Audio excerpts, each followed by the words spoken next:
नमस्कार दोस्तों। तो आज मैं आपको सिंधु नदी तंत्र पढ़ाने जा रहा हूँ। चलिए तो बिना वक्त गंवाए हम शुरू कर देते हैं। तो देखिए, आपको दिखाई दे रहा होगा कि हमारे सिंधु नदी का हमने मैप बना दिया है, जिस पर जितने भी बांध आए हैं, जिन घाटियों से गुजरती है, जिसकी लंबाई और इसका उद्गम और अंत तक का सभी का डाटा आपको इस एक मानचित्र के अंदर देखने को मिलेगा।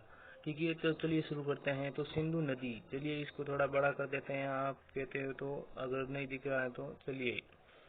सिंधु नदी मानसरोवर झील बोकारो हिमनद से निकलती है। मित्रों देखिए, जहाँ जहाँ मैं आपको डॉट करता दिखाई दूंगा वहाँ पर आपको पता चल जाएगा। ठीक है दोस्तों, मानसरोवर झील बोकारो हिमनद तिब्बत से निकलती है और तिब्बत के अंदर इसे सिंगी खम्बान या सेरमुख के नाम से जाना जाता है। और भारत के अंदर ये दमचौक लद्दाख से प्रवेश करती हैं और लद्दाख व जास्कर पर्वत श्रेणियां हैं, जिनके मध्य से ये बहती हुई आगे पाकिस्तान की ओर जाती हैं। मगर लद्दाख श्रेणी से इसमें दो नदियां आकर मिलती हैं, जो श्योक नदी और हुंजा नदी हैं। और जास्कर श्रेणी से भी दो नदियां आकर मिलती हैं, जो जास्कर नदी और द्रास नदी हैं। सिंधु नदी के किनारे लद्दाख श्रेणी में लेह शहर बसा हुआ है। और दोस्तों, इसी के आगे मैं आपको बताता हूँ कि लद्दाख श्रेणी समाप्त होने के बाद इस सिंधु नदी में एक गिलगित नदी आकर भी मिलती है। ठीक है दोस्तों, आगे जब ये नदी बढ़ती है तो इस नदी के द्वारा भारत के अंदर बूंजी गोट बनाया जाता है और उसी के आगे ये चिल्लास नामक क्षेत्र से पाकिस्तान में प्रवेश कर जाती हैं, जिससे पाकिस्तान में इसमें दो नदियां आकर मिलती हैं, काबुल नदी और बोलन नदी। काबुल और बोलन नदी के मिलने के बाद पठानकोट पाकिस्तान में ये इस नदी में पंचनद आकर मिल जाते हैं और ये नदी आगे कराची में जाकर अरब सागर में गिर जाती हैं। इस नदी की कुल लंबाई 2880 किलोमीटर है, जिसमें से भारत में कुल लंबाई 1114 किलोमीटर है। ठीक है दोस्तों, इसी के आगे की नदी है हमारी झेलम नदी। तो देखिए, झेलम नदी का उद्गम शेषनाग झील जम्मू कश्मीर से होता है और श्रीनगर में ये वुल्लर झील बनाती है। ठीक है दोस्तों, या वुल्लर झील इसके किनारे आप बोल सकते हैं। वुल्लर झील का निर्माण इस झेलम नदी के द्वारा ही हुआ है। ठीक है दोस्तों, तो आगे जब ये नदी बढ़ती है तो श्रीनगर शहर इसी के किनारे बसा हुआ है और इस पर दो परियोजनाएं हैं, तुलबुल परियोजना और उरी परियोजना। ठीक है दोस्तों, जो जम्मू कश्मीर के अंदर हैं और भारत और पाकिस्तान की सीमा बढ़ाती हैं ये झेलम नदी। और इसी की एक सहायक नदी है किशन गंगा नदी, जिसका उद्गम तो भारत में होता है और ये आगे पाकिस्तान में जाकर झेलम नदी में मिल जाती है, जिसे पाकिस्तान में नीलम नदी के नाम से जाना जाता है। और झेलम नदी आगे जाकर चिनाब नदी में मिल जाती है। तो देखिए, अगली नदी है हमारी चिनाब नदी। तो चिनाब नदी का जो उद्गम है बारालाचला दर्रा एचपी से होता है दोस्तों।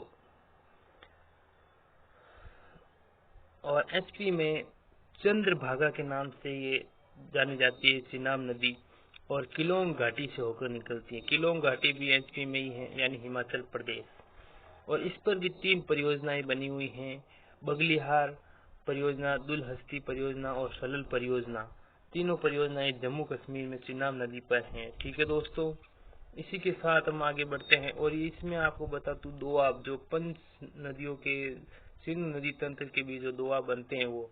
तो देखिए दोस्तों, दोआब सिंधु नदी और झेलम नदी के बीच में सिंध सागर दोआब बनता है।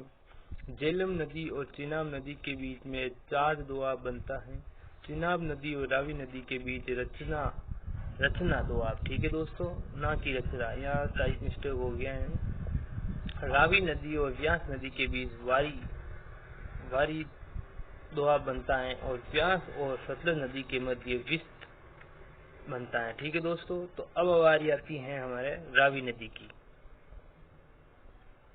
तो देखिए दोस्तों, रावी नदी रोहतांग दर्रा हिमाचल प्रदेश से निकलती है और चंबा घाटी से बहती हुई आगे जम्मू कश्मीर में जाती है। लेकिन हिमाचल प्रदेश में ही जो रावी नदी है उस पर चामेरी परियोजना है, ठीक है दोस्तों। और जम्मू कश्मीर और पंजाब की बॉर्डर पर यानी दोनों की सीमा पर 3 बांध बना हुआ है, जिसे महाराणा रणजीत सिंह बांध भी कहते हैं। और रावी नदी के किनारे ही लाहौर बसा हुआ है, और ये रावी नदी के आगे चिनाब नदी में जाकर मिल जाती है। रावी के बाद आती है व्यास नदी दोस्तों। तो व्यास नदी व्यास कुंड हिमाचल प्रदेश से निकलती है और कुल्लू कांगड़ी घाटी से बहती हुई आगे जाकर सतलुज नदी में मिल जाती है। लेकिन इससे पहले कुल्लू कांगड़ी घाटी हिमाचल प्रदेश में कुल्लू सेव उत्पादन के लिए और कांगड़ी या कांगड़ा चाय उत्पादन के लिए प्रसिद्ध है। और व्यास नदी पर दोस्तों पोंग बांध बना हुआ है हिमाचल प्रदेश में, जिसके आगे महाराणा प्रताप सागर झील का निर्माण होता है। ठीक है दोस्तों, ये हरिके बैराज में आगे जाकर सतलुज नदी में मिल जाती हैं, जहां से इन दोनों के संगम से इंदिरा गांधी नहर निकाली गई है। इसी के साथ आगे बढ़ते हैं। तो दोस्तों ये हमारी अंतिम नदी है सतलुज नदी। तो सतलुज नदी के बारे में आपको बता दूं, ये राकसताल झील तिब्बत से निकलती है और इसे तिब्बत के अंदर दोस्तों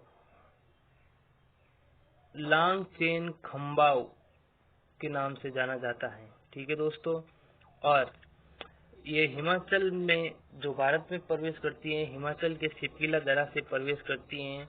और इस नदी पर हिमाचल प्रदेश में नाथपाल जाखड़ी परियोजना बनी हुई है और कोल बांध बना हुआ है। ठीक है दोस्तों, इसी के साथ आगे के दौर में इसी नदी पर नागल बांध बना हुआ है हिमाचल प्रदेश में और भाखड़ा बांध बना हुआ है पंजाब में। ठीक है दोस्तों, नागल बांध के पीछे गोविंद सागर झील का निर्माण होता है और सतलुज नदी आगे जाकर चिनाब नदी में मिल जाती है। तो ये मैंने आपको सिंधु नदी तंत्र पूर्ण रूप से बता दिया है। इन पर कौन सी परियोजनाएं हैं, कौन से बांध हैं, कहाँ से उद्गम होता है, कहाँ अंत होता है। इसके लिए आपका बहुत बहुत धन्यवाद देखने के लिए। और अगर आपको वीडियो अच्छा लगा हो तो इसे लाइक करें, शेयर करें, सब्सक्राइब करें, कमेंट करें। धन्यवाद।